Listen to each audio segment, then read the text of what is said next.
பிரதிபலிப்பாகத்தான் இந்த இலக்கியங்கள் வருது. அதில் ஏன் வந்து நீங்கள் பழசு புதுசுன்னு போட்டு மண்டையை குழப்பிக்கிறீங்க? எது காலத்துக்கு வந்து நிற்குதோ அதை வந்து ஏற்றுக்கிட்டு போங்களேன் அப்படின்னு ரொம்ப ஈஸியாக போகிற போக்கில் வாழ்க்கையை வந்து அப்படி ஜாலியாக எடுத்துகிட்டு போங்க அப்படின்னு சொல்லியிருக்காங்க.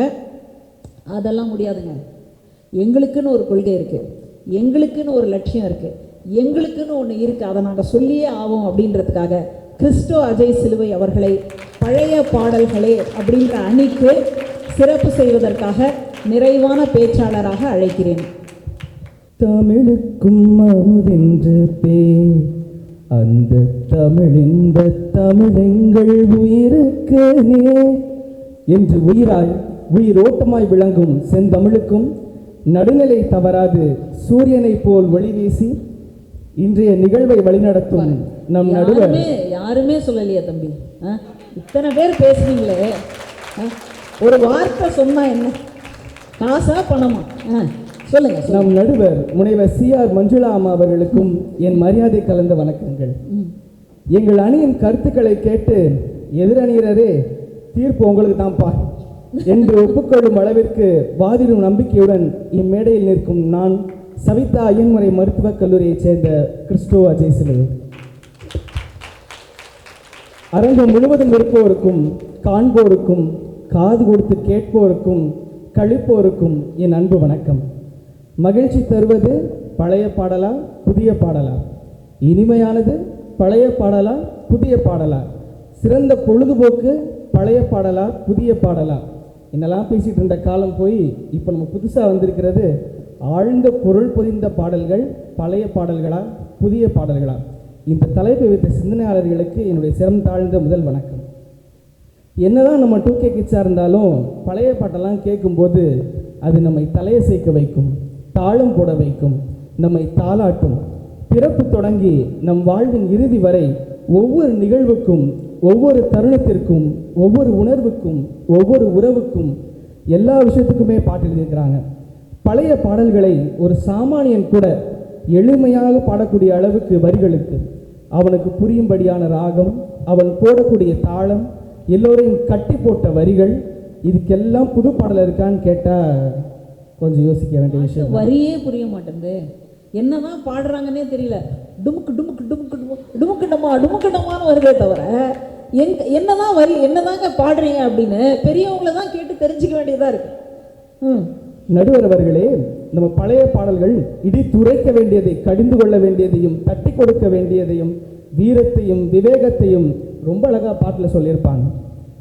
அன்னையிடம் நீ அன்பை வாங்கலாம், தந்தையிடம் நீ அறிவை வாங்கலாம், இரண்டும் இருந்தால் பேரை வாங்கலாம், பேரை வாங்கினால் ஊரை வாங்கலாம், நல்ல நல்ல பிள்ளைகளை நம்பி இந்த நாடே இருக்குது தம்பி. நம்மளை தான் சொல்லியிருக்கிறாங்க. ஆரம்பித்து யார் யார்கிட்ட என்னென்ன வாங்கலாம், அப்படி இந்த உலகத்தையே வாங்கலாம் என்ற ஒரு அழகான பாடல்களை சொல்லக்கூடிய வரி இது. அதாவது இன்னைக்குள்ள திருட்டு பழக்கத்தை போக்குறதுக்கு எல்லாம் ஜெயிலில் போட்டால் போதும் சரியாக போயிடுவாங்க நினச்சிட்டு இருக்கிறாங்க. பட் அந்த காலத்து பாடல்களில் ரொம்ப அழகாக ஒரு சொல்லியிருப்பாங்க. திருடராய் பார்த்து திருந்தாவிட்டால் திருட்டை ஒழிக்க முடியாது, திருடராய் பார்த்து திருந்தாவிட்டால் திருட்டை ஒழிக்க முடியாது. அதாவது அவனே திங்க் பண்ணணும், அவனே தன்னுடைய திருட்டை உணர்ந்தால் மட்டும்தான் அந்த திருட்டு ஒழியும் அப்படிங்கிற ஒரு அழகான கருத்தை கூட அந்த காலத்து பாடல்கள் சொல்லியிருப்பாங்க. அதாவது ஒவ்வொரு விஷயத்துக்கும் ஒரு பாட்டு, பொழுதுபோக்குக்கு ஒரு பாட்டு, கலைக்கு ஒரு பாட்டு, வர்ணனைக்கு ஒரு பாட்டு, பரதத்திற்கு ஒரு பாட்டு, தோழர்களாக சேர்ந்து பாடுகிற பாட்டு, தோழிகளாக சேர்ந்து கழிக்கிற ஒரு பாட்டு, கிராமத்திற்கு ஒரு பாட்டு, பட்டணத்திற்கு ஒரு பாட்டு, காதலுக்கு ஒரு பாட்டு, வீரத்திற்கு ஒரு பாட்டு, துக்கத்திற்கு ஒரு பாட்டு, தூக்கத்திற்கு ஒரு பாட்டு, தத்துவ பாட்டு, இப்படி கொஞ்சம் சொல்லிக்கிட்டே போகலாம், பெருசாக இருக்கும். சரி, ஓகே, இப்போ நம்ம எல்லாருமே ஒரு ஒர்க் பண்ணுறோம். ஓகே, தொழில் எடுத்துக்கோங்களேன். மீனவனுக்கு ஒரு பாட்டு, தரை மேல் பறக்க வைத்தான் எங்களை தண்ணீரில் மிதக்க வைத்தான். அடுத்து விவசாயத்துக்கு ஒரு பாட்டு, கடவுள் தந்த முதலாளி கண்டெடுத்த தொழிலாளி விவசாயி விவசாயி. சரி, இதெல்லாம் விடுங்க. கடலுக்கு முத்து குளிக்க போகிறவங்களுக்கு ஒரு பாட்டு, முத்து குளிக்க வாரிகளா அப்படின்னு ஒரு பாட்டு. அடுத்து வீரத்திற்கு இந்த பாட்டு எல்லாருக்கும் தெரியும் நினைக்கிறேன். நெஞ்சமுண்டு நேர்மையுண்டு ஓடு ராஜா, நேரம் வரும் காத்திருந்து பாடு ராஜா, அஞ்சி அஞ்சி வாழ்ந்தது போதும் ராஜா, நீ ஆற்று வெள்ளம் போல் எழுந்து ஓடு ராஜா. அடுத்து தனிமையாக இருக்கிறீங்களா, டிப்ரெஷனுக்கு ஒரு பாட்டு இருக்கு. தனிமையிலே இனிமை காண முடியுமா. சரி, ஓகே, இசை தான், இசைக்காக ஒரு பாட்டு. இசை கேட்டால் பூவி அசைந்தாடும், அது இறைவன் அருளாகும். சரி, கல்யாணத்துக்கு கூட ஒரு பாட்டு இருக்கு. வாராயோ தோழி வாராயோ, மனப்பந்தல் காண வாராயோ. இதுக்கு அடுத்து ஒரு பாட்டு, வீட்டுக்கு கல்யாணம் பண்ணிட்டு மருமகளை உள்ள கூப்பிட்டு வந்துட்டாங்க. அப்போ இந்த பாட்டு எல்லாருக்கும் தெரியும்னு நினைக்கிறேன்.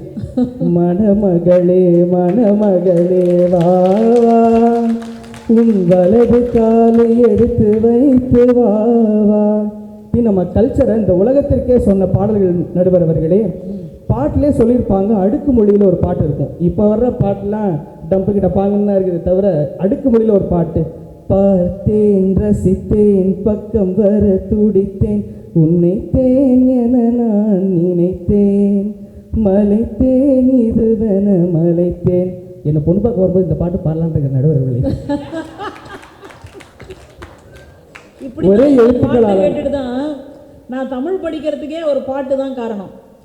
நீங்கள் திருவிளையாடல் படம்னு நினைக்கிறேன், சரியா ஞாபகத்தில் இல்லை. முருகன் வந்து பழம் கிடைக்கலையேன்னு கோச்சிட்டு போயிடுவார். உடனே ஔவையார் வந்து பாடுறதா ஒரு பாட்டு அமைச்சிருப்பாங்க. கண்ணதாசன் வந்து எழுதியிருப்பார். ஊருண்டு பேருண்டு உறவுண்டு சுகமுண்டு, உற்றார் பெற்றாரும் உண்டு, நீருண்ட மேகங்கள் நின்றாடும் கையிலையில் நீ வாழ இடமும் உண்டு, தாயுண்டு மனமுண்டு, அன்புள்ள தந்தைக்கு தாழாத பாசமும் உண்டு, உன் தத்துவம் தவறென்று சொல்லவும் ஔவையின் தமிழுக்கு உரிமை உண்டு அப்படின்னு பாடினாங்க பாருங்க. அப்போ கடவுளையே பார்த்து உன்னுடைய தத்துவம் தவறுன்னு சொல்லக்கூடிய உரிமை, தகுதி, மேன்மை, பெருமை தமிழுக்கு தான் உண்டு. அதனால் நம்ம தமிழை தாண்டா படிக்கணும் அப்படின்னு நான் முடிவெடுத்த பாட்டு இந்த பாட்டு. அடுத்ததாக சரி, பெண்களை நோக்கி ஒவ்வொருத்தரும் வர்ணித்து பாடியிருப்பாங்க. அதாவது ஒவ்வொன்றுக்கும் ஒய் திஸ் கொலவரிலாம் பாடியிருக்கிறாங்க. பரவாயில்ல, அதெல்லாம் கணக்கில் எடுத்துக்க வேண்டாம். இப்போ ஒரு பாட்டு பாடுறாங்க. அவளுக்கென்ன அழகிய முகம், அவளுக்கென்ன அழகிய முகம், அவளுக்கென்ன இழகிய மனம், நிலவுக்கென்ன இரவினில் வரும் இரவுக்கென்ன. சரி, விட்டா ரொம்ப லவ் மூடுக்கு போயிடுவீங்க, மன்னிக்க வேண்டும் நடுவர் அவர்களே. காதல்னு வந்துட்டு நான் கொஞ்சம் ஜெமினி கணேசன் நான் மாறிடுவேன். அதனால் இன்றைய பாடல்களை 2 வரிகளே முடித்து விடுகிறார்கள். ஆனால் பழைய பாடல்களை ஒரு காதல் காவியமாக 2 லவ் சாங் எடுத்து விட்டுறேன். நான் பார்த்த பெண்ணை நீ பார்க்கவில்லை, நீ பார்த்த பெண்ணை நான் பார்க்கவில்லை, உன் பார்வை போலே என் பார்வை இல்லை, நான் கண்ட காட்சி நீ காணவில்லை, என் விழியில் நீ இருந்தாய், என் விழியில் நீ இருந்தாய், உன் வெடிவில் நான் இருந்தேன். இன்னொரு அழகான பாட்டு. அதே போல இப்போ உள்ளவங்கெல்லாம் அம்பிகாவதி, அமராவதி, ரோமியோ ஜூலியட், இது எங்கள் ஆட்கள் அந்த காலத்திலே போட்டிருக்கிறாங்க. அம்பிகாவதி கண்ட நிலா, அமராவதி நின்ற நிலா, கம்பன் பாடிய வெள்ளி நிலா, கவியில் ஆடிய பிள்ளை நிலா, கவியில் பாடிய வெள்ளி நிலா. என் கூட சேர்ந்து பாடலாமே. அன்று வந்ததும் அதே நிலா சச்ச, இன்று வந்ததும் அதே நிலா சச்ச, எங்கள் பக்கம் தீர்ப்பு நிலா, நடுவர் அவர்களே உண்மை நிலா. நடுவர் அவர்களே, ஞாபகம் நெஞ்சிலே வந்ததே அப்படின்ற மாதிரி அந்த நாள் ஞாபகத்தை எல்லாத்தையும் கொண்டு வந்து சேர்த்துட்டாரு. நடுவர் அவர்களே, அன்று வந்தது அதே நிலா தான், இன்னைக்கு வர்றது அதே நிலா தான். ஆனால் அந்த நிலாவை ரசித்த விதம் மாறிவிட்டது. கடைசியாக ஒரு தத்துவத்தர்கள் வண்டி ஓட சக்கரங்கள் 2 மட்டும் வேண்டும், அந்த 2ல் ஒன்று சிறியதென்றால் இந்த வண்டி ஓடும். உனை போல அளவோடு உறவாட வேண்டும், உயர்ந்தோறும் தாழ்ந்தோறும் உறவு கொள்வது, அது சிறுமை என்பது அதில் அர்த்தமுள்ளது. அதாவது நடுவர்களே, இந்த பாடல்ல இன்னைக்கு எல்லாருக்கும் லவ் ஃபெயிலியர்னு பேசிட்டு இருக்கிறாங்க. பட் லவ் ஃபெயிலியருக்கே போக வேண்டாம், எப்படி இதை மேனேஜ் பண்ணணும், லவ் எப்படி மேனேஜ் பண்ணுறது அப்படிங்கிறதுக்கு அழகான ஒரு பாடல் தான் இது. இந்த பாடலில் காதல் உரிமை இருக்கலாம், ஆதிக்கம் இருக்கக்கூடாது, அன்பு இருக்கலாம், ஆனால் அளவோடு இருக்க வேண்டும் என்ற வாழ்க்கை தத்துவத்தை எடுத்துரைக்குது. இவ்வளோ நேரம் பேசியாச்சு. சரி, இந்த பர்பிள் கலர் சொக்கா போட்டு இங்கே உட்காந்துருக்கிற எல்லாரையும் ஒரு 10 நிமிஷம் நான் பதில் கொடுத்து விடுகிறேன். நடுவர் அவர்களே, இங்கே உட்காந்துருக்கிற ஜென்சி கிட்ஸுக்கு இடையில இவங்க லைஃப் ஆஃப் ராம் பாடலாம் பாடினாங்க நம்ம இந்தியா. இரு காலின் இடையிலே தமிழுக்கு என் ஒன்றை எழுத்தவும் 2 எழுத்தவுன்ற மாதிரி பாடிட்டு போயிட்டாங்க. அதாவது அவர்கள் ஏதோ கன்ஸ்ட்ரக்ஷன் கம்பெனி கட்டுற மாதிரி எங்கள் பாடல் எவ்வளோ ஆழம், எவ்வளோ நீளம், எவ்வளோ அழுகம் எல்லாம் பேசினாங்க. எத்தனை வருடம் பழத்தில் போட்டு வச்சிருப்பாங்க போல இருக்கு, ஆழமா நிறைய இருக்குது நடைபெறவில்லை. எத்தனை வருடம் பழசு என்பதெல்லாம் முக்கியம் இல்லைன்னுலாம் சொன்னாங்க. நான் ஒத்துக்கிறேன். ஆனால் காரணம் இல்லை, அர்த்தமும் இல்லை, தாக்கமும் இல்லை என்றால் அந்த பாடல்கள் மக்கள் என்னைக்கோ 6 அடி குழி தோண்டி ஆழம் போச்சு வச்சிருப்பாங்க. கரெக்டா இல்லையா? அப்படி என்றால் உண்மையான அர்த்தமும் ஆழமான கருத்துக்களும் எங்கே இருக்கிறது? எங்க பக்கம் தானே. சரி, கருத்தை விடுங்க, பாடு வரிகளுக்கு இப்போ வருவோம். நான் இப்போ ஒரு 3 பாட்டு பாடுறேன். அந்த 3 பாட்டுக்கு எதிரணியில மீனிங் சொல்லிட்டா நான் விட்டுறேன் அவங்க. ஓசம நக்கரை எப்பா சக்கரை ஒப்பா சக்கரை 1. 2வது அர்ரா நாக்கு முக்க லேடிஸ் சோனா 2. 3 மக்காயல காயவா. இது கொஞ்சம் மீனிங் சொல்லிட்டு அவர்களை அடுத்த உரைக்கு போகுமாறு அன்புடன் கேட்டுக்கொள்கிறேன் நடுவர்களே. ஒமாகசி அது இருக்குது நடுவர் அவர்களே. சரி, நீங்க தமிழ்ல பாட்டு போட்டாலும் புரிஞ்சுக்க மாட்டாங்க, இந்த மாதிரி பாட்டு போட்டாலும் டான்ஸ் ஆடுறாங்க. நான் பிரெஞ்சில் பாட்டு போட்டுறேன்டா அப்படின்னு புதிதாக வந்த சூர்யா படம் கருப்பு படத்துல லா ஜஸ்டிஸ் நேபாளா அத்துதலா அப்படின்லாம் போட்டாங்க. நம்ம ஆட்கள் எது போட்டாங்கன்னா லா ஜஸ்டிஸ் நேபாளா அப்துல் கலாம்னு போயிட்டாங்க. கனவு காணுங்கள் சொன்ன மனுஷனை போய் என்ன பாடுபடுத்துறாங்க பாருங்க நடுவர் அவர்களே. காதல்லையும் கனவு இருக்கு இல்லையா, அப்படி நினைச்சு போட்டுட்டு இருப்போம். அடுத்ததா முதல்ல பேச நம்ம அக்ஷிதா பக்கம் கொஞ்சம் வருவோம். ஆர்சிபிக்கே கால வருது உனக்கு வராதாடான்னு கேட்குறாங்க. நடுவர் அவர்களே, 18 வருஷமா அவங்க சபரிமலை ஏறின கதையெல்லாம் பேசணும்னா அதுக்கு ஒரு தனி பட்டிமன்றமே வேணும். எவ்வளோ கஷ்டப்பட்டுக்கிறாங்க எஸ்சிஎஸ்க்கு நண்பர்கள்.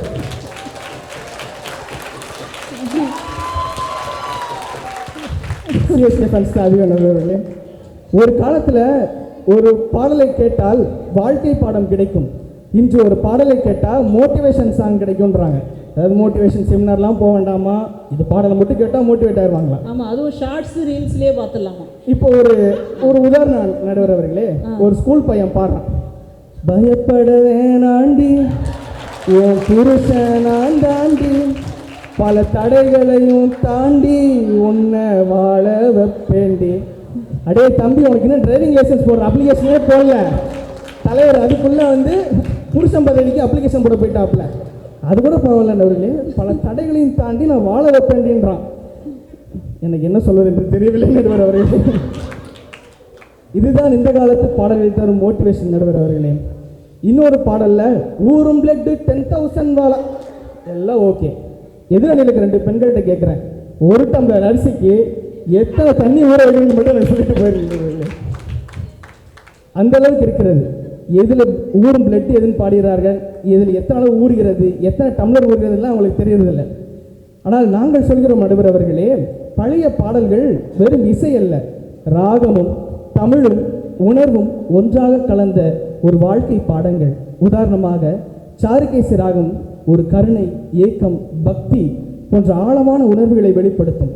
அதில் அமைந்த அச்சம் என்பது மடமையடா, அஞ்சாமை திராவிட உடமையடா என்ற பாடல். இப்போ திராவிடம்னு சொன்னாலே கோச்சுக்கிறாங்க நடுவர் அவர்களே, விட்டுருங்க.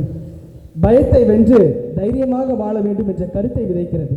அதே போல் கல்யாணி ராகத்தில் மனதிற்கு நம்பிக்கையும் தெளிவையும் தருவதாக கருதப்படுகிற ஜனனி ஜனனி ஜகம் நீ அகம் நீ. இளையராஜா எல்லா கான்சர்ட்லேயும் ஃபஸ்ட்டு பாடக்கூடிய பாட்டு இதுதான். அதாவது அவருடைய பயத்தையும் அவருடைய விஷயத்தையும் போக்கி நல்ல துவக்கமாக இருக்கணும் அப்படிங்கிறதுக்காக அவர் ஆரம்பிக்கிற முதல் பாட்டும் இதுதான். மனதை பதப்படுத்தும் மருந்தாக அமைகிறது அவர்களே பழைய பாடல்கள். முடிவுரையாக, உள்ளத்தில் நல்ல உள்ளம் நல்ல தீர்ப்பு தரும் என்று வள்ளுவன் வகுத்ததடா கர்ணா. அந்த நல்ல உள்ளம் எங்கே உண்மை இருக்கிறதோ, எங்கே ஆழமான கருத்து இருக்கிறதோ, எங்கே தமிழ் தனது அழகோடும் அர்த்தத்தோடும் வாழ்கிறதோ அந்த பக்கத்தை உணர்ந்து தீர்ப்பளிக்கும் என்ற முழு நம்பிக்கையுடன் என் உரையை நிறைவு செய்கிறேன். தமிழ் வாழும், தமிழ் வெல்லும். நன்றி, வணக்கம்.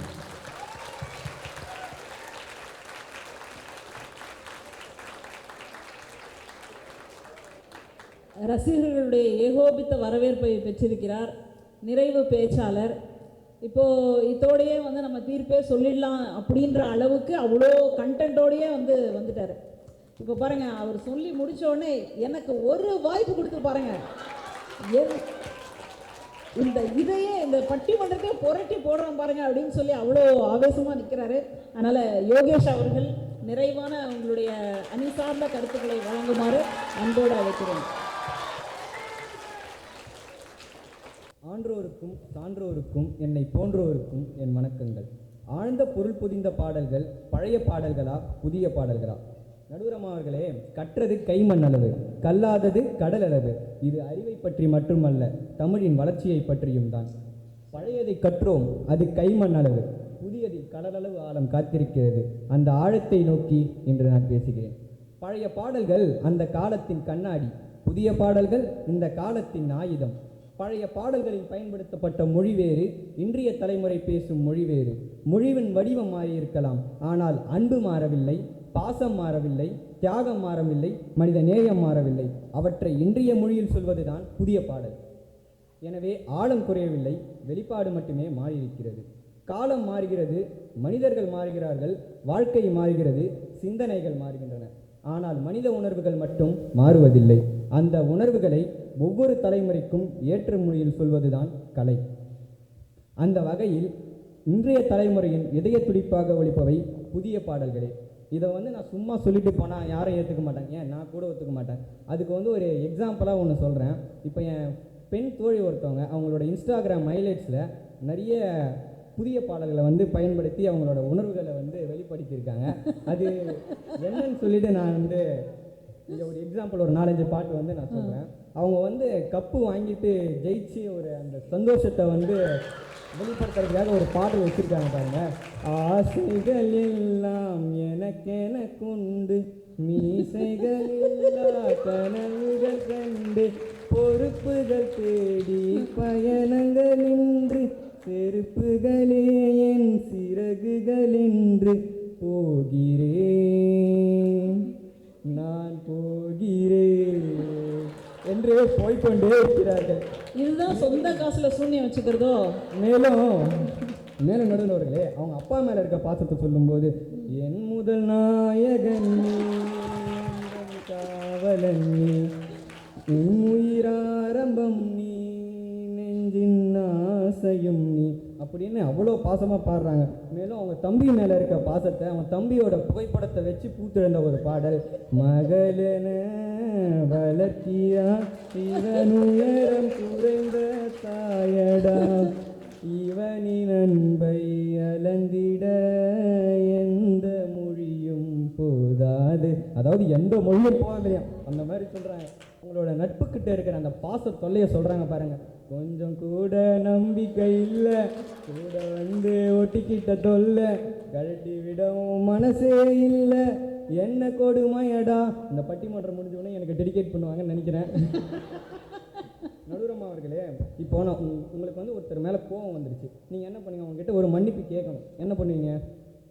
கோவம் வந்தால் எப்படி மன்னிப்பு கேட்குறது? உங்களுக்கு கோவம் வந்துருச்சு, நீங்கள் உணர்ந்துட்டீங்க, சரி, நீங்கள் நான் பண்ணது தப்பு அப்படின்றத உணர்ந்துட்டீங்க, அவங்ககிட்ட ஒரு மன்னிப்பு கேட்கணும். என்ன பண்ணுவீங்க? நேரில் போய் பார்த்து நேரில் போய் பார்த்து மன்னிச்சிரு, நான் பண்ணது தப்பு. இல்லை கொஞ்சம் ஒரு வேளை தயக்கமாக இருந்ததுன்னா ஒரு மெசேஜ் தட்டி மெசேஜ் தட்டி விடுங்க. ஆனால் இன்றைய காலத்தில் என் பெண் தோழி என்ன பண்ணுறாங்கன்னா, அவங்க வச்சுருக்காங்க பாருங்கள் ஒரு பாட்டு, எனக்கானவளே நீ தான் கிட்ட வரியா, தெரிஞ்சா செஞ்ச மன்னிப்பே கிடையாதா, இனிமே நானும் போனா சரியா, இனிமே நானும் உயிரும் அட தனியா அப்படின்னு சொல்லிட்டு அவங்க மன்னிப்பு கேட்குறாங்க. இந்த பாட்டை கேட்டதுக்கப்புறம் அவங்க மன்னிக்காம எப்போ போகிறாங்க? அதானே. இப்போ நான் ஒரு பாட்டு பாடுறேன், இது யாருக்கு வச்சாங்க நீங்களே சொல்லுங்க. வரமா வந்தம்மா வாஞ்சையுள்ள தங்கம்மா, சிட்டெரும்ப நசுக்காத சிங்கம்தான் எங்கம்மா. இந்த பாடல் பார்த்தீங்கன்னா அபியும் நானும் என்ற திரைப்படத்தில் ஒரு அழகான குடும்பம், அதில் அம்மா அப்பா ஒரு பெண் குழந்தைன்னு 3 பேர் இருக்காங்க. அவங்க அந்த பெண் குழந்தை வந்து ஒரு 2 பிச்சைக்காரர்களை பார்த்துட்டு அவங்க வந்து பசிக்குதுன்னு சொல்கிறதுக்காக அவங்க வந்து சாப்பாடு போடுறாங்க. அவங்க அப்பா அம்மா கிட்ட வந்து அந்த குழந்தை கேட்குது, இவங்களை நீங்கள் வேலைக்கு வச்சுக்காங்க, கூட வச்சுக்காங்க, இவங்க கூட இருக்கணும் அப்படின்னு. அதுக்கு வந்து அவங்க அப்பா அம்மாவும் இவங்களை கூட வச்சு வேலைக்கு வச்சுக்கிறாங்க. அந்த தொழிலாளிகள் வந்து அந்த முதலாளி அம்மாவை பார்த்தோம், அந்த குடும்பத்தை பார்த்தோம் பாடுற ஒரு பாட்டு. ஆனால் இந்த பாட்டை என் பெண் தொழில் அவங்க அம்மாவுக்கு டெடிகேட் பண்ணுறாங்க.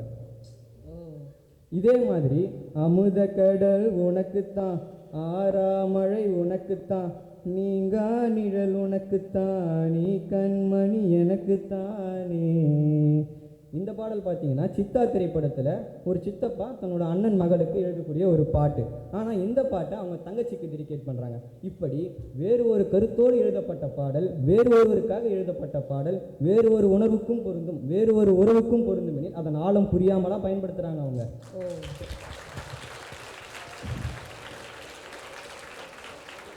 இதுதான் நடுவர் அவர்களே புதிய பாடலோட உணர்வு ஆழம். நீங்கள் நான் ஒன்றும் பொய் சொல்ல, நீங்கள் வேணால் அவங்களோட இன்ஸ்டா ஐடி இப்போ கூட போய் பாருங்கள், அந்த ஹைலைட்டில் வந்து அப்படியே தான் இருக்கு, வேறு யாரும் இல்லை. அது எல்லாருக்கும் வந்து தெரிஞ்சிருக்கும். புதிய பாடலின் ஆழத்தை உணர்ந்து புரிந்து, ஆனால் பழைய பாடல் தான் ஆழம் என்று மேடை ஏறி பேச வந்திருக்கும் எதிரணியின் சிகரம் தேவிஸ்ரீ. ஏதோ மேடைக்காக வந்துட்டாங்க. அதான் விட்டுருங்க, சொல்கிறது ஒன்று செய்யறது ஒன்றுவாங்கல்ல, அது இதுதான். அது என் ஃப்ரெண்டை வந்து குறை சொல்லி ஒன்றும் இல்லை, இந்த பழசை மறக்கக்கூடாதுன்னு சொல்லுவாங்கல்ல, அது ரொம்ப பர்சனலாக எடுத்துக்கிட்டாங்க அவங்க. நடுவரம் அவர்களே, இன்று பழைய பாடல்களுக்கு ஆதரவாக பேசுபவர்கள் கூட கல்லூரிக்கு வரும்போது காதில் ஹெட்ஃபோனை மாட்டிக்கொண்டு கேட்பது புதிய பாடல்களை தான், இன்ஸ்டாகிராமில் போடுவது புதிய பாடலை தான், ஸ்டேட்டஸ் வைப்பது புதிய பாடல் தான், வாழ்க்கையின் உணர்வுகளை வெளிப்படுத்துவது புதிய பாடல் தான். ஆனால் பட்டிமன்ற மேடைக்கு வந்தவுடன் மட்டும் பழைய பாடல்கள் என்று சொல்வது என்ன நியாயம்? நியாயமே இல்லைங்க, நியாயமே இல்லை.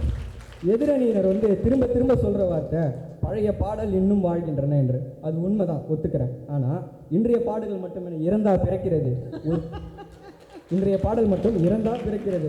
இன்று உருவாகும் புதிய பாடல்களுக்கு 50 வருடம் வாழ வாய்ப்பே கொடுக்காமல் அவை ஆழமற்றவை என்று சொல்வது என்ன நியாயம்? ஒரு சான்ஸ் கொடுத்தா தானே நாங்கள் என்னன்றதை காட்ட முடியும். ஒரு குழந்தை பிறந்த உடனே இவன் சாதிக்க மாட்டான் அப்படின்னு யாரும் சொல்ல மாட்டாங்க. அதே போல் ஒரு புதிய பாடல் புதிதாக இருப்பதால் அதன் ஆழத்தை நிராகரிக்க முடியாது. அவங்க நினைக்கிறது என்னன்னா, பழைய பாடலில் பொருள் இருக்குது, புதிய பாடலில் இல்லை. அப்படின்னா இன்றைய மாணவர்கள் தேர்வுக்கு படிக்கும்போது புதிய புக்கெல்லாம் விட்டுட்டு பழைய புத்தகத்தை மட்டும் படித்தா போதுமா? மருத்துவர்கள் பழைய ஆராய்ச்சிகளை விட்டுட்டு புதிய ஆராய்ச்சிகளை விட்டுட்டு பழைய ஆராய்ச்சிகளை மட்டும் பண்ணி ட்ரீட்மெண்ட் பண்ணால் போதுமா? வாஸ்தவமான கேள்வி. உலகம் முன்னேறும் போது பாடல்களும் முன்னேற வேண்டும். ஒரு காலத்தில் பழைய பாடல்கள் புதிய பாடல்களாக தான் இருந்தன. அப்போ கூட சிலர் சொல்லியிருப்பாங்க, இவன் என்னடா பாட்டு எழுதுறான் அப்படின்னு சொல்லியிருக்கலாம். நேற்றைய புதிய பாடல்கள் தான் இன்றைய பழைய பாடல்கள், இன்றைய புதிய பாடல்கள் தான் நாளைய பொக்கிஷங்கள். நாங்கள்லாம் அந்த காலத்தில் அப்படின்னு தொடங்கினாலே முடிஞ்சிச்சு, இதோட நம்ம தெரிச்சு ஓடணும் அப்படின்ற மாதிரி அந்த வடிவேல் ஒரு கதையை சொல்ல வரும்பொழுது எல்லாரும் காணாமல் போயிடுவாங்களே, அந்த மாதிரி ஓடுறது தான் இன்றைக்கி ட்ரெண்டாக இருக்குது. அதனால் இதெல்லாம் புரிஞ்சுக்காமல் என்னமோ பழைய பாடல்கள், பழைய பஞ்சாங்கம், பூமர் ஆண்டிங்களாகவும் அங்கிள்களாகவும் வந்துருக்குறாங்களே, என்ன பண்ணுறது, கிரிஞ்சாக வேற இருக்கிறாங்க, என்ன பண்ணுறதுனே தெரியல.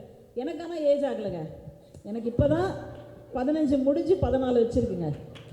நீங்கள் பேசுவோம். அவங்க 3 பேரும் முட்டு கொடுக்குற வார்த்தை என்னன்னா, பழைய பாடலில் தான் ஆழம் இருக்குது, பழைய பாடலில் தான் ஆழம் இருக்குது, ஒத்துக்கிறேன். ஆனால் ஒரு கேள்வி, கிணத்துல மட்டும் தண்ணீர் இருக்குதுன்றதுக்காக கடலில் தண்ணி இல்லைன்னு சொல்ல முடியுமா?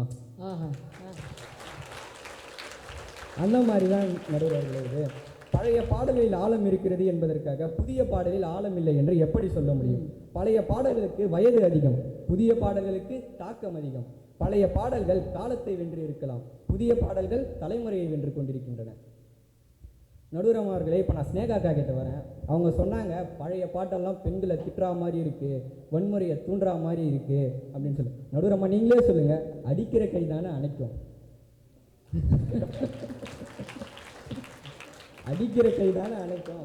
அதுக்கு எடுத்துக்காட்டாக ஒரு பாட்டு வேற சொல்கிறாங்க, எவன்டி உன்னை பெத்தான் கையில் கிடைச்சான் செத்தான். எனக்கு தெரிஞ்ச அக்கா அந்த பாட்டை வந்து முழுசாக கேட்கலன்னு நினைக்கிறேன். அதே பாட்டில் தான் வந்து இந்த நான் இப்போ பாடுறேன் அந்த வரிகளும் வரும். உன் டெடி பேர் நான் தான், உன் பெட் அண்ட் பில்லோ நான் தான், உன் வீட்டோட வாட்ச்மேன் நான் தான், உன் நகமும் சதையும் நான் தான், உன் எலும்பும் நரம்பும் நான் தான், அதில் உள்ள ஓடும் ரத்தமும் நான் தான், உன் ஃப்ரெண்டும் நான் தான், பாய் ஃப்ரெண்டும் நான் தான், உனக்கு எல்லாமே நான் தான் நான் தான் நான் தான், உனக்கு எல்லாமாவும் இருக்கிற அந்த காதல் வந்து அவங்களுக்கு புரியல நடுவர் அவர்களே. இந்த வெள்ளை காகிதத்தில் ஒரு கருப்பு புள்ளி மட்டும் தெரியுவாங்கல்ல, அந்த மாதிரி இருக்கு. அக்காவுக்கு இந்த புதிய பாடலின் 2 வரி மட்டும்தான் தெரியுது, அதில் இருக்க காதல் மறையுது. இந்த ரோஜாவில் இருக்க அழகை வந்து முள்ளு இருக்கிறதால நிராகரிக்க முடியுமா? அது போல தான் நடுவர் அவர்களே, ஏதோ ஒரு வரி இப்படி அமைந்ததற்கு மொத்த பாடலின் அழகை நிராகரிக்க முடியாது. அப்புறம் இப்போ கிறிஸ்துவானா கிட்ட வரேன். அவர் உண்மையாகவே ரொம்ப அழகாக பாடினார். பழைய பாட்டில் வந்து ஒவ்வொரு நிகழ்வும் வந்து எப்படி இருக்குது, ஒவ்வொரு வேலையை பற்றி எல்லாத்தையுமே சொன்னார். எனக்கும் ஆசையாக தான் இருக்குது இந்த எல்லா பாட்டுக்கும் புதிய பாட்டிலையும் பாடி இருக்குன்னு சொல்லி எதிர்பாட்டு பாடுறதுக்கு. ஆனால் நீங்கள் சொல்கிற பாட்டுக்கெல்லாம் நான் எதிர்பாட்டு பாடிட்டு இருந்தா இது பட்டிமன்றமா இல்லை பாட்டு போட்டியான்ற மாதிரி மாறிடும். இறுதியாக ஒன்று சொல்கிற நடுவர் அவர்களே, ஒரு தாய் தன் குழந்தைக்கு தாலாட்டு பாடினாள். அந்த குழந்தை வளர்ந்து இன்று இளைஞனாகி விட்டான். இப்போது அவனுக்கு அந்த தாலாட்டு பாடுவீங்களா? இல்லை தானே. இப்போது அவன் கேட்பது வேறு, அவன் உணர்வு வேறு, அவன் உலகம் வேறு.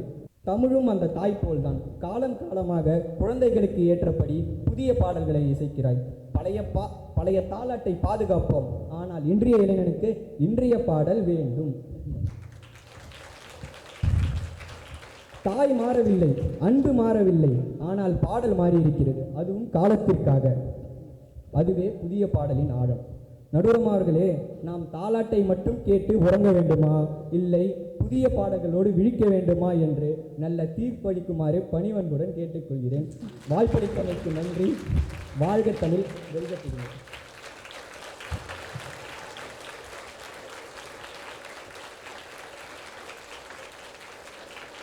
2 அணியினருமே ஒருத்தரை மாற்றி ஒருத்தர் நாங்கள் சலைச்சவங்க கிடையாது அப்படின்றத ரொம்ப அழகாக இந்த மேடையில் நிரூபிச்சுட்டு போயிருக்காங்க.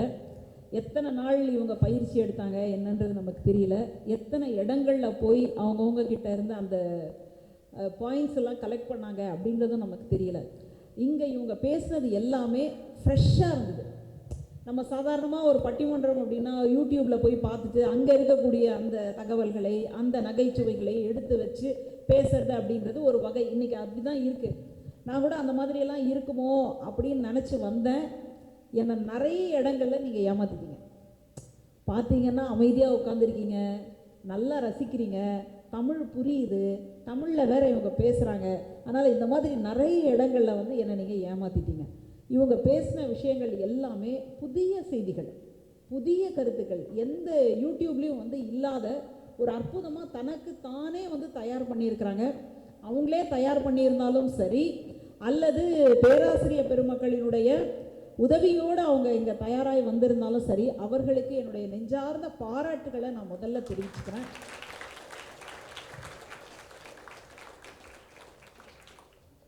ஒரு தரப்பினரும் தனக்கு வந்து எது சரியாக இருக்கும் அப்படின்றத நல்லா எடுத்து வச்சாங்க. இப்போது புதிய பாடல்கள் அப்படின்னு சொல்லும்போது காலந்தோறும் அது வந்துட்டு தானங்க இருக்கும். ஒரு காலத்தில் நல்ல பேண்ட்டு போட்டிருக்கிறது அப்படின்றது ஃபேஷன். இன்றைக்கி அங்கங்கே கிழிச்சி போட்டால் தான் ஃபேஷன். அப்போ அந்த மாதிரி மாறுது.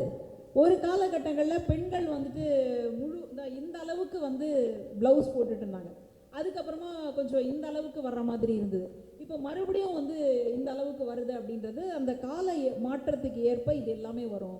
அந்த மாதிரி தானங்க பாடல்கள், அந்த மாதிரி தானங்க இலக்கியம். ஆரம்பத்தில் நம்ம மரபு கவிதைகள் தான் எழுதிட்டு இருந்தோம். அதுக்கப்புறமா புது கவிதைகள் அப்படின்னு வந்தாச்சு. இப்போ இல்லை நான் மரபு கவிதையோடு தான் நிற்பேன் அப்படின்னா என்னாகும்? தமிழ் இன்னைக்கு கன்னி தமிழாய், இளமை தமிழாய், கணினி தமிழாய் மாறியே இருக்காது. அதோடு அது அப்படியே தேங்கி போயிட்டுருக்கும். தேங்கி போன அந்த தண்ணி சாக்கடையாக மாறி துர்நாற்றம் வீசுமே தவிர அதில் எந்த விதமான பயனும் இருக்காது. அப்போது காலந்தோறும் அந்த மாற்றத்தை எடுத்துக்கிட்டே தான் போகணும். அதே போலவே ரொம்ப அழகான ஒரு கருத்து சொன்னாங்க. என்னென்னா, இன்னைக்கு புதிய பாடல்கள் அப்படின்றது இன்னும் ஒரு 20 வருஷம் கழித்து பார்த்திங்கன்னா பொக்கிஷமாக மாறி இருக்கும்.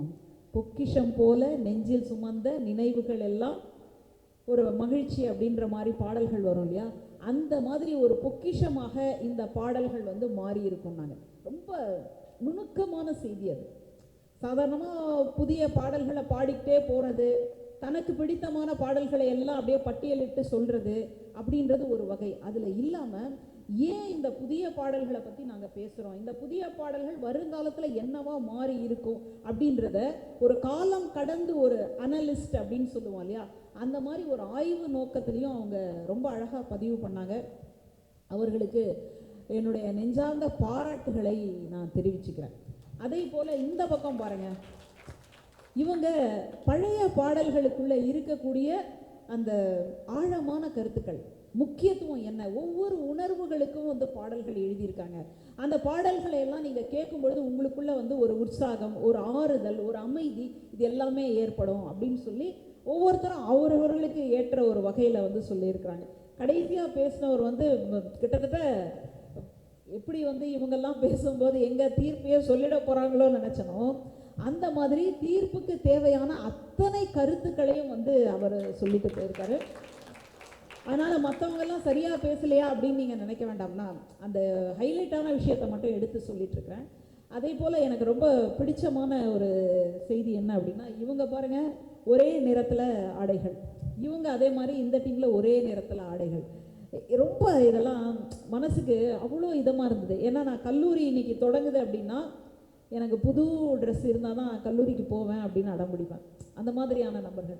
அப்போது ஒரு நிகழ்ச்சிக்காக வரோம், நாங்கள் எங்கள் குழுவினரோட எங்கள் டீமோடு இருக்கிறதுக்கு இந்த நேரத்தில் தான் நாங்கள் வருவோம் அப்படின்னு அவங்க முடிவெடுத்து அதுக்கேற்ற மாதிரி புதுசாக வாங்கியிருப்பாங்க. இல்லை ஏற்கனவே நிகழ்ச்சிக்கு வாங்கியிருந்தாலும் சரி, அப்போ புதுசாக ஒன்று வாங்கியிருக்கிறாங்க இதுக்குன்னு. அந்த ஒரு ஸ்பிரிட் சொல்லுவோம் இல்லையா, அது ரொம்ப முக்கியம். என்னத்தை பண்ணி, என்னத்தை படித்து, என்னத்தை எக்ஸாமை எழுதி, என்னத்தை பாஸ் பண்ணினா முடிஞ்சு. அது வயசானவங்களுக்கும் நமக்கும் வித்தியாசமே இல்லாமல் போயிடும். எப்போ வயசாகலைன்னா நம்ம அப்டேட் பண்ணுறதுல தான் நமக்கு வயசாகலை. ஏன் தமிழ் என்னைக்கு பிறந்ததுன்னு நினைக்கிறீங்க? ஒரு 10 வருஷம் முன்னாடி, ஒரு 100 வருஷம், 500 வருஷம், 2000 வருஷம், அதுக்கும் முன்னாடி கிமுலேருந்து தமிழ் இருக்குது. ஆனால் தமிழை இன்றைக்கி என்ன சொல்கிறோம்? கன்னித்தமிழ், இளமை தமிழ்ன்றோம். யாரை ஏமாத்துறீங்க? என் வயசு சொன்னால் நீங்கள் சிரிக்கிறீங்க. நான் அதான் சொல்கிறேன், எனக்கு 15 முடிஞ்சு இப்போ தான் 14ங்கன்னா நீங்கள் சிரிக்கிறீங்க. ஆனால் தமிழ் மட்டும் 2000 வருஷத்துக்கு முன்னாடி இருந்த தமிழ் மட்டும் கன்னித்தமிழ், இளமை தமிழ்னா ஏற்றுக்கிறீங்க. என்ன நியாயம் அது? உங்ககிட்ட நியாயமே இல்லையே. அப்போது என்ன பொருள் அப்படின்னா, ஒரு காலகட்டங்களில் தமிழ் மொழி ஓலைச்சுவடியில் மட்டும்தான் இருந்தது. ஓலைச்சுவடி ஒரு 200 வருஷம் வரைக்கும் தாங்கலாம் அதிகபட்சம்.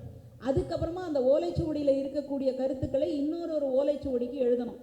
அந்த மாதிரி எத்தனை வருஷம் மாற்றி மாற்றி மாற்றி எழுதி கொடுத்துருக்காங்கன்னு பாருங்கள். அந்த மாதிரி மாற்றி எழுதினவங்க மட்டும் நம்ம கையில் கிடைச்சா உங்கள் பார்வைக்கே விட்டுறேன். அதுக்கப்புறமா தான் அச்சு இயந்திரங்கள் வருது. அச்சு இயந்திரங்கள் கையோட பேப்பரையும் தாள்களையும் எடுத்துகிட்டு வராங்க. அப்போது தாள்களில் நம்ம அச்சு அடிக்கிறோம். இன்றைக்கி அதுவே என்ன ஆயிடுச்சுன்னா டிஜிட்டல் இந்தியா, ஒளிரும் எண்ணியல் அப்படின்னு சொல்லிட்டு இன்றைக்கி கணினிக்குள்ளே தமிழ் மொழி வந்தாச்சு. அப்போ தமிழ் மொழியினுடைய பயணம் பாருங்கள். தமிழ் மொழி எல்லா இடங்கள்லையும் தன்னை அந்த காலத்துக்கு ஏற்ப புதுப்பித்து கொண்டே வந்துக்கிட்டு இருக்கு. ஒரு காலகட்டங்களில் 100 வரி எழுதணும், 4 வரி எழுதணும், 10 வரி எழுதணும் அப்படின்னு சொல்லும்போது வள்ளுவர் தான் 2 வரியில் எழுதுறாரு. அவர் மட்டும் இன்றைக்கி இருந்திருந்தாருன்னா இந்நேரம் ஜீன்ஸு போட்டு டிஷர்ட் போட்டு எப்படி வந்திருப்பார் பாருங்க நம்ம ஆளு. ஆனால் இன்றைக்கி இல்லை.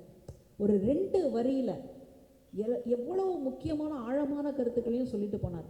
ஆனால் அவரை விட ஒரு ஆள் இருக்கிறாங்க. 2 அடியில் அவர் சொன்ன செய்திகளை, அவர் சொன்ன விஷயத்தை, அவர் சொன்ன அறிவுரையை ஒரே அடியில் திருத்துறவங்க யாருன்னா வீட்டில் இருக்கக்கூடிய மனைவிமார்கள் தான். வாழ்க்கையே புரிய வச்சுருவாங்க, ஒரே அடி தான். சரியா? அந்த மாதிரி காலந்தோறும் ஒரு மாற்றத்தை வந்து நம்ம ஏற்றுக்கணுமா ஏற்றுக்க கூடாதா அப்படின்ற ஒரு சிக்கலுக்குள்ளே தான் நம்ம வந்து நுழையிறோம்.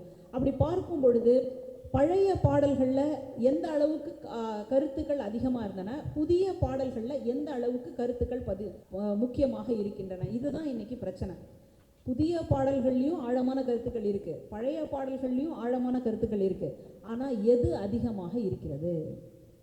நமக்கு வள்ளுவர் தான் மறுபடியும் வழிகாட்டுறார். என்னென்னா, குணம் நாடி குற்றமும் நாடி அவற்றுள் மிகை நாடி மிக்க குழல். ஒருத்தர் இப்போ என்னை எடுத்துக்கிட்டீங்க அப்படின்னா நான் எல்லாமே குணவானா பண்பாளனாக இருப்பேன், அது வேற. ஆனால் மற்றவர்கள் அப்படின்னு பார்க்கும் பொழுது அவங்களுக்கு குணம் அதிகமாக இருக்கா அல்லது குற்றம் அதிகமாக இருக்கா, அவங்க நல்லவங்களா அல்லது அதிகமாக நல்லவங்களா இல்லை அதிகமாக கெட்டவர்களா, அதை வச்சு தான் அவங்க நல்லவர்கள் அல்லது கெட்டவர்கள் அப்படின்னு நம்ம முடிவெடுப்போம். அந்த மாதிரி பழைய பாடல்கள்லையும் புதிய பாடல்கள்லையும் ஆழமான கருத்துக்கள் இருக்கான்னா இருக்குது. எதில் அதிகமாக இருக்குது? இப்போ ஒரு படத்தில் 5 பாடல்கள் வருது அப்படின்னா 4 பாடல்களில் ஆழமான கருத்து இருக்கா? அதே போல் புதிய பாடல்களில் பாடல் வருது அப்படின்னா எத்தனை பாடல்கள் வந்து பொருள் புதிந்ததாக இருக்குது? இன்னைக்கு காலகட்டங்கள்லாம் ஐட்டம் சாங்குன்னே ஒன்று இருக்குது இல்லையா? அதுக்கு குத்து பாட்டுன்னு நீங்கள் சொன்னாலும் சரி, கானா பாட்டுன்னு சொன்னாலும் சரி, அதுலேயும் வந்து தத்துவார்த்தமான செய்திகளை நம்ம பார்க்கலாம். ஆலிவர் டியூட்டி, அழகு கண்ணாடி, ஃபைன் குவாலிட்டி, உன் பர்சனாலிட்டி, படிச்சு பாரு இங்கிலீஷ் பேப்பர் நானடி, நான் ஃபேர் அண்ட் லவ்லி போட்டு வந்த சூப்பர் மேன் அடி.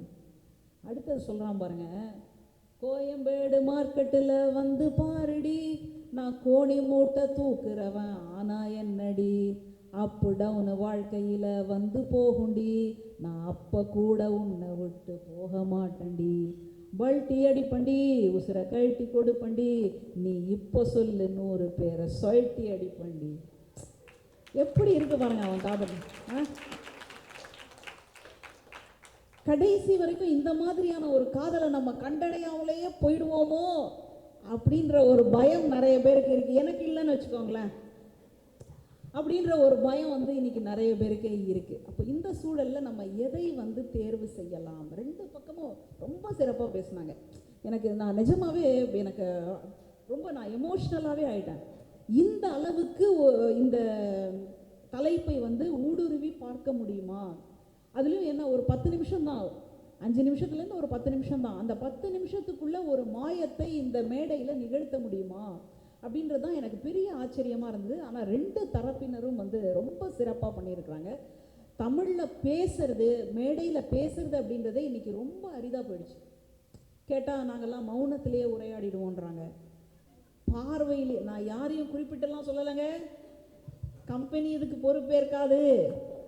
அதனால் இந்த சூழலை அவ்வளவு தைரியத்தோடு வந்து பேசினதுக்காகவே ரொம்ப நன்றி. இப்போ நம்ம தீர்ப்பை நோக்கி நம்ம நகரணும். இப்போ 2 தரப்புலேயுமே வந்து அதற்கான செய்திகள் இருக்குது. இப்போ எனக்கு நடுவில் ஒரே ஒரு கேள்வி மட்டும் கேட்டுக்கலாமா? இந்த மிக்சிங்னு ஒரு சாங் வருது. இந்த மிக்சிங் சாங் எதுலேருந்து பண்ணுறாங்க? பழைய பாடலை கொண்டு வந்து இன்றைக்கி பண்ணுறாங்க. அதில் உதாரணம், நயன்தாராவுடைய தங்கச்சிக்கும் இவருக்கும் வந்து கல்யாணம் ஆகிற மாதிரி அவள் கனவு காணுவா. அதில் ஒரு பாட்டு வரும் பாருங்க, என்ன பாட்டு அது? பாலக்காட் பக்கத்தில். அது வந்து சிவாஜியும் பத்மினியும் நடித்த ஒரு படத்தில் வந்த பாடல். அந்த பாடலை அப்படியே இன்னைக்கு வந்து கொண்டு வராங்க. இன்னைக்கு எத்தனை இளையராஜா அவர்களுடைய பாடல்கள் இன்னைக்கு இருக்கக்கூடிய புது படங்களில் கொண்டு வந்து சேர்க்குறாங்க. இது என்னுடைய படம் அப்படின்னு சொல்லி அவர் வழக்கு தொடுக்கிற இடத்தையெல்லாம் நம்ம பார்க்குறோம். அப்போது வழக்கே போட்டாலும் கூட நான் அந்த பழைய பாட்டை கொண்டு வருவேன் அப்படின்னு நினைக்கிறாங்க இல்லையா? அப்போ அதுக்குள்ளே என்ன இருக்குதுன்னு நினைக்கிறீங்க? என்ன நீங்கள் கொண்டு வந்து நீதிமன்றத்தில் நிறுத்தினாலும் சரி, ஆனால் நான் அந்த பாடலை தான் எடுத்து போடுவேன் அப்படின்னு நினைக்கிறாங்க. அந்த பழைய பாடல்களை தான் நான் இன்னைக்கு வந்து ட்ரெண்டில் அதை மாற்றி காட்டுவேன் அப்படின்னு சொல்லி நினைக்கிறாங்க. இதெல்லாம் தான் இன்னைக்கு நமக்கு ரொம்ப பெரிய ஒரு வெயிட்டேஜாக இருக்குது. இப்போ சமீபத்தில் ஜெய் பீம் படம் பார்த்துருப்பீங்க. அதில் ஒரு பாட்டு வரும், ரொம்ப அற்புதமான பாட்டு. தலை கோதும் இளங்காத்து செதி கொண்டு வரும், மரமாகும் விதையாவும் வாழ சொல்லித்தரும்.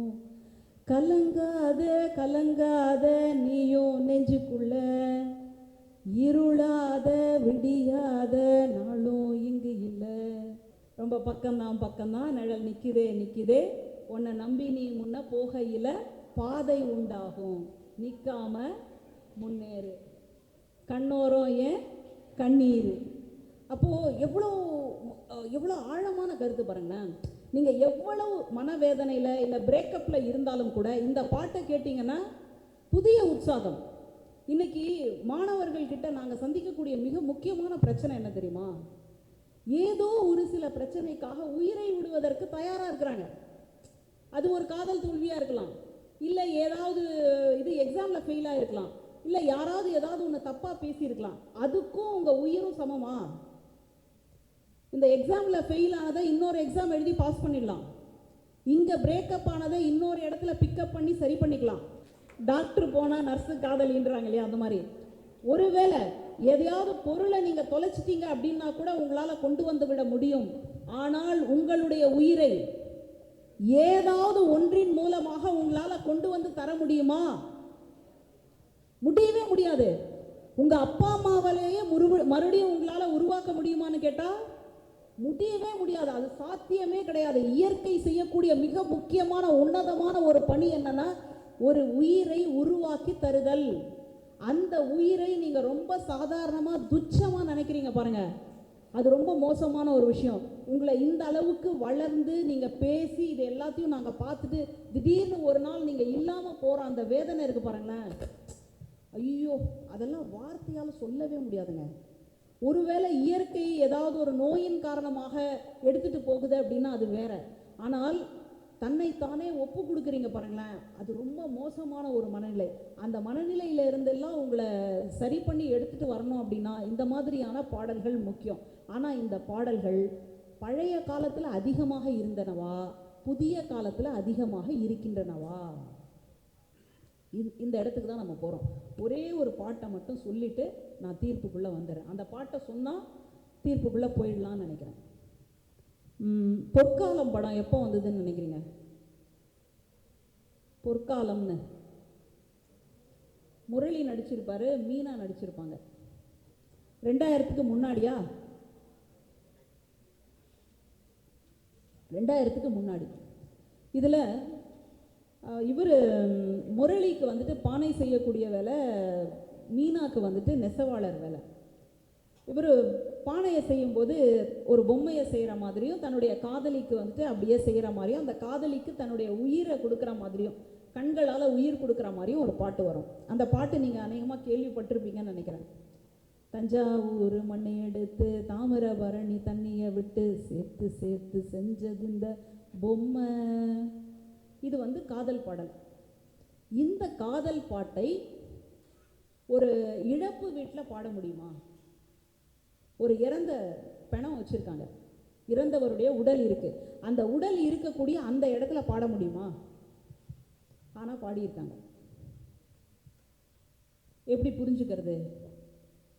எங்கே நடந்ததுன்னா, சிங்கப்பூரில் முன்னாள் அதிபர் அவருடைய மரணம், அவர் இறந்து போயிட்டார். அவருடைய உடல் வச்சுருக்காங்க, அந்த உடல் நல்லடக்கம் செய்வாங்க இல்லையா, அதை போகும்பொழுது இந்த பாட்டை போடுறாங்க. என்ன பாட்டுன்னா, இந்த தஞ்சாவூர் மண் எடுத்து.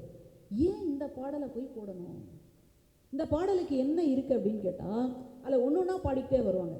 மூக்கு செஞ்ச மண் அது மூணாறு, பட்டு கண்ணோ செஞ்ச மண் அது பொன்னூறு, காது செஞ்ச மண் அது மேலூர், அவ உதடு செஞ்ச மண் மட்டும் தேனூறு, கருப்பு கூந்தல் செஞ்சது கரிசம்பட்டி மண்ணுங்க, தங்க கழுத்து செஞ்சது சங்ககிரி மண்ணுங்க, வயழகு செஞ்சதெல்லாம் வைகையாத்து மண்ணுங்க, பல்லழகு செஞ்சது முல்லையூர் மண்ணுங்க, நெத்தி செய்யும் மண்ணுக்கு சுற்றி சுற்றி வந்தேங்க, நிலாவில் மண் எடுத்து நெத்தி செஞ்சேன் பாருங்க அப்படின்னு ஒரு ஒரு ஊராக வந்துகிட்டே இருக்கும்.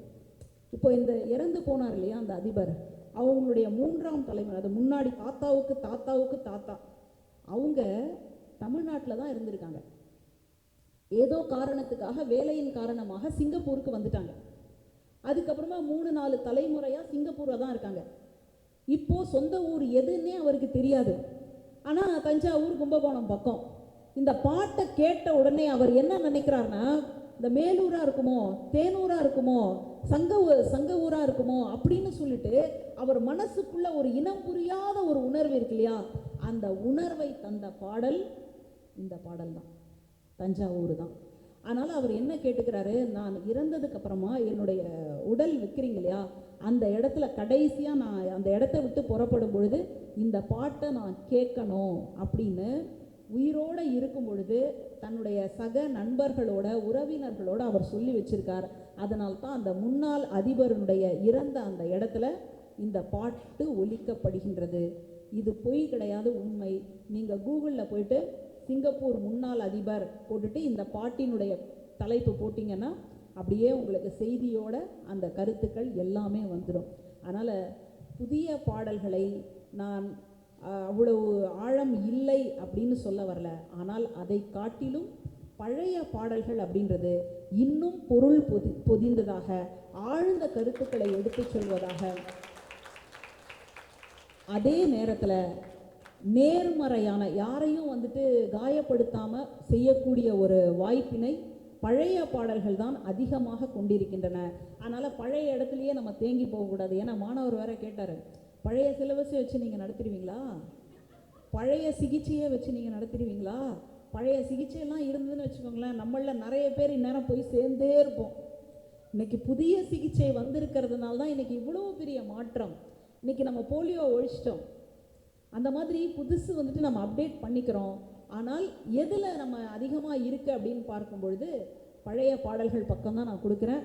ஆனாலும் நான் கேட்குறது எதுவாக இருக்கும் அப்படின்னா, இவங்கள போல அப்படின்றத உங்ககிட்ட சொல்லிட்டு, இதே புது பாடல்கள் இன்னும் ஒரு 10 வருஷம் கழித்து நம்ம பேசுவோம், அப்போ இந்த அணிக்கு நம்ம தீர்ப்பு கொடுக்கலாம் அப்படின்னு சொல்லி இப்படி நல்லதொரு வாய்ப்பை ஏற்படுத்தி கொடுத்த இந்த சவிதா கல்வி நிறுவனத்தாருக்கும், எனக்கு சிறப்பு செய்த முதல்வர் அவர்களுக்கும், பேராசிரியர் பெருமக்களுக்கும், என்னை இங்கு அழைத்து சிறப்பு செய்து கொண்டிருக்கக்கூடிய தமிழ் பேராசிரியர்கள் அவர்களுக்கும், இருக்கக்கூடிய மாணவ செல்வங்களுக்கும், சிறப்பாக பங்கெடுத்து கொண்ட இந்த பேச்சாளர் பெருமக்களுக்கும், அந்த வரவேற்பு இடத்துல ரொம்ப சிறப்பாக அழகாக இருந்த உங்கள் அனைவருக்கும் மீண்டும் எனது நன்றியை தெரிவித்துக் கொள்கின்றேன்.